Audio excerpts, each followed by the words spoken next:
তোমাকে আমি একটা কথা জিজ্ঞাসা করব। বল। তোমাকে যেটা জিজ্ঞাসা করব তুমি সেটা একদম ঠিক ঠিক উত্তর দেবা। তোমার তো এমনি কোনো চাহিদা নেই, হ্যাঁ তাই না? হ্যাঁ। তাও আমি এই কথাটা তোমায় জিজ্ঞাসা করছি, তুমি রুটি দিয়ে কি খেতে ভালোবাসো?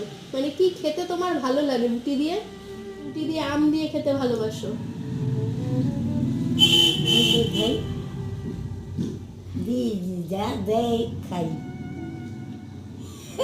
তাহলে তোমার নাম এবার থেকে আমার আম প্রেমী ঠাম্মা। ভালো। আর ভাত দিয়ে কি খেতে ভালো? ভাতের মধ্যে কোনটা ভালো লাগে? সিদ্ধ ভাত, মাছ ভাত, কোন ভাতটা বলো? সেদ্ধ ভাত না মাছ ভাত? শুদ্ধ বছর খাই। মিষ্টির মধ্যে কোন মিষ্টিটা তোমার বেশি ভালো লাগে? রসগোল্লা? হ্যাঁ। গরম গরম রসগোল্লা